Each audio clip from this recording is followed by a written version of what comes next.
asal muasal mendirikan Panti Asuhan Hikmah Mufakir Istiqomah ini, yang pertama terdorong oleh pribadi saya. Ketika itu usia SMP saya sudah yatim piatu, dan saya semenjak SMA sudah bercita-cita ingin mendirikan lembaga yatim piatu. Dan setelah saya selesai kuliah, akhirnya saya punya usaha dagang bakso, dagang kerupuk, dagang gorengan dan lain-lain.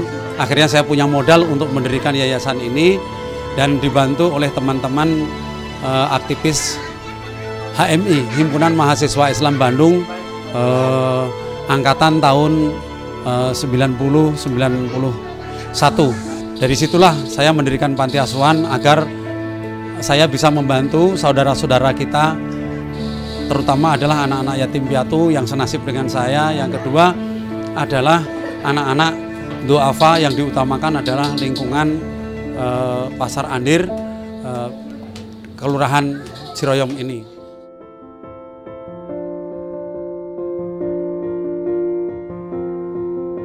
Bahagia, senang gitu, bisa bantu orang lain selain ya seperti orang tua yang lainnya aja gitu. Dari yang kecil yang tinggal di sini itu dari sekarang umur 1,5 tahun, yang paling besar sekarang udah kuliah, sekarang lagi nyusun skripsi.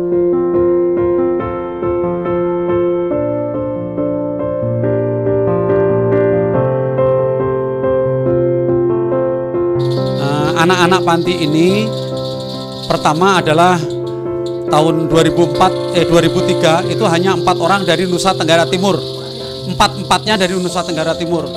2004 itu adalah dari beberapa pelosok, yang satu dari Garut, ada yang dari Bandung Barat, ada yang dari Cianjur, dan ada yang dari Banten, ada juga dari Klaten, Jawa Tengah, dan kebanyakan adalah dari Kota Bandung sendiri. Di panti kami ada anak 9 yang yatim piatu, 11 yatim, sisanya adalah duafa. Jumlah semua yaitu ada 39.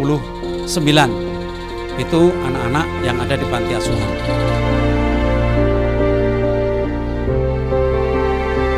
Saya bangga menjadi ibu panti gitu ya, karena nggak setiap orang yang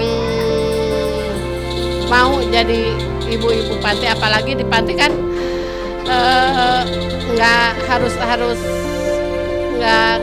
nggak dibayar gitulah. Sekarang susah cari relawan. Kami mohon doa kepada semuanya, mudah-mudahan kami punya sekolah dan asrama lebih permanen, dan kami bisa membantu anak-anak yatim piatu dan anak-anak duafa. Sesuai dengan janji Rasulullah, barang siapa yang membantu anak-anak yatim piatu dan orang fakir miskin, nanti di surga bagaikan jari tengah dan jari telunjuk. Mudah-mudahan kita termasuk orang-orang yang di dalamnya itu nanti di akhirat kita bertemu dengan Rasulullah SAW. Dan perlu diketahui, di bulan Ramadan yang berkah ini, panti kami sedang membangun, merenovasi asrama Haji Ajat Jaini sana. Itu direnovasi, tepatnya di Gang Budi Dharma, direnovasi. Insya Allah sekarang sudah ngecor, sudah memasang bata lantai 2. Barangkali ada para dermawan yang mau membantu mempercepat pembangunan panti asuhan kami yang ada di Jalan Raja Wali Timur, Gang Budi Dharma itu. Kami sangat terbuka. Kami masih membutuhkan dana yang besar, karena kami membutuhkan pasir, membutuhkan semen, membutuhkan batu, membutuhkan keramik, dan lain sebagainya, terutama bayar tukang. Dan perlu dicatat, terbuka saja, kami mempunyai hutang sebanyak 48.500.000, itu adalah untuk biaya pembangunan panti asuhan.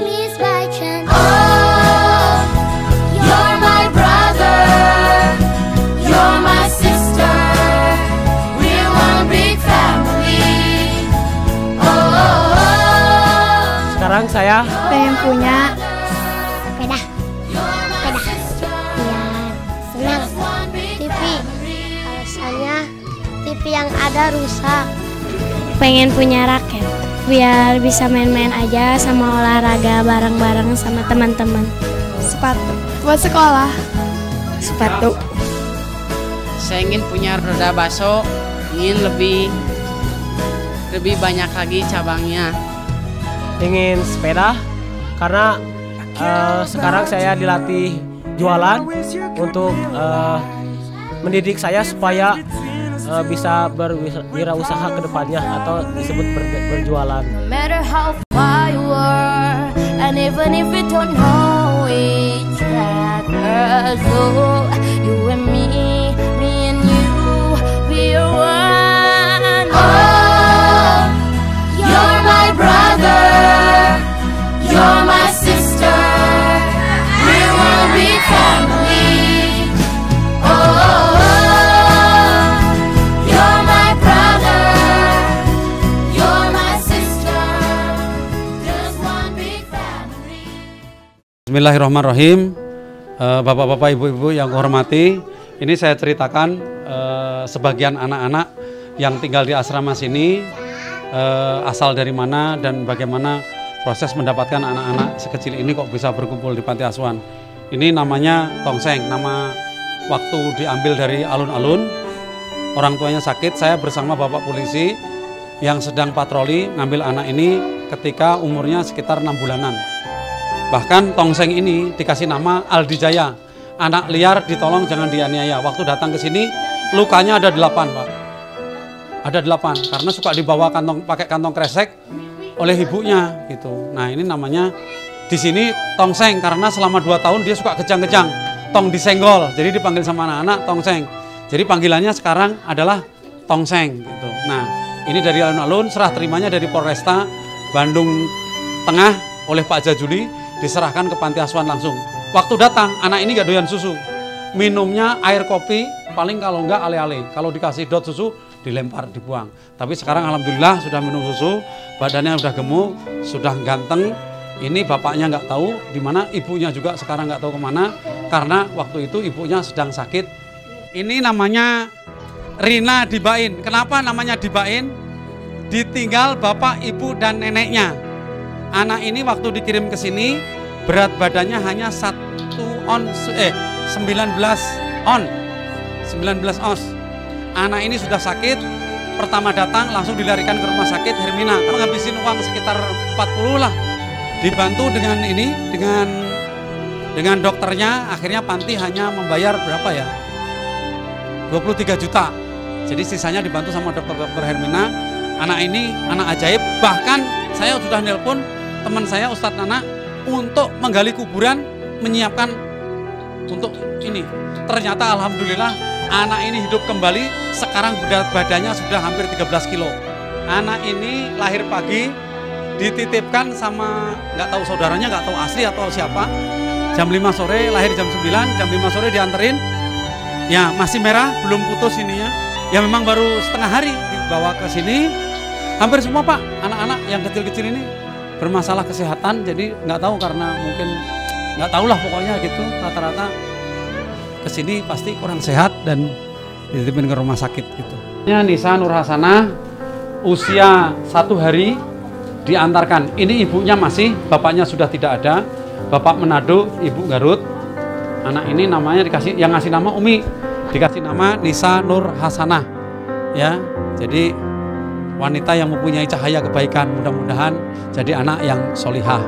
Gitu. Ini yang ngirim ke sini namanya Ustadz Nana, dititipkan ke sini karena orang tuanya, ibunya sudah tidak sanggup lagi untuk ini karena bapaknya sudah tiada, ibunya tidak sanggup lagi untuk mengasuhnya. Dari umur 1 hari sudah diserahkan ke sini. Ini namanya Rizky Aditya. Ini Nawas. Maaf, ininya sumbing, baru dioperasi 1 kali. Insya Allah nanti operasinya ini 4 kali rencananya. Rencananya 4 kali, sekarang baru 1 kali. Anak ini jam 10 malam dititipkan sama Neng-Neng. Entah usia SMP atau SMA. Yang satu naik bawa motor, yang satu nyerahin bayi ini jam 10 malam 2,5 tahun yang lalu atau 3 tahun yang lalu lah. Agak lupa saya. Anak yang tidak bisa diam. Ini bapak ibunya katanya aslinya Kuningan. Ya ini termasuk kelompok duafa yang tinggal di sini. Ibunya masih, bapaknya masih, cuman bapaknya katanya sudah tidak bekerja. Nah, ini Fadli. Fadli berapa tahun nih? 4 tahun tapi kecil, kolonel, kalau kolonel. Ini Fadli ini, bapaknya masih ada, cuman bapaknya alumni Wiataguna. Jadi tunanetra, jadi kelompok duafa, makanya karena orang Bandung asli ya diasuh di panti asuhan. Ini Muhammad Kelantan. Kenapa dikasih yang ngasih nama saya? Anak ini di Paraji baru umur 2 jam lah langsung saya ambil. Ibunya masih, bapaknya nggak tahu di mana. Anak ini ibunya sekarang saya juga nggak tahu. Jadi udah nggak ada komunikasi selama 6 tahun setengah ini, nggak ada komunikasi. Ini namanya Wirda dari Panjalu ya. Panjalu itu mana? Tak Ciamis atau Tasik? Ya pokoknya Panjalu. Ibu bapaknya duafa. Saya juga belum pernah ketemu, tapi pokoknya yang jelas anak ini tinggal di sini kelompok duafa. Bapaknya alumni Wiataguna juga. Jadi ini duafa karena bapak ibunya sudah tidak sanggup mengasuh lagi, dititipkan di panti asuhan. Dan ini anak alhamdulillah pangbagerna ya, segala dioprek. Agung Bintoro alias Bonek. Ya. Alias Bonek ini Pak di sininya diantar sama Ibu RW dari Holis. Diantar Ibu RW, Ibu Surabaya, bapaknya sudah tiada. Ini ibunya juga sekarang udah nggak ada sih, nggak tahu di mana. Iya, bager ya. Puasa Senin Kemis Pak, yang suka puasa Senin Kemis ini dengan Kelantan. Yang tadi Kelantan, suka puasa Senin Kemis. Kecil-kecil tapi puasa Senin Kemis ini. Agung dengan Kelantan.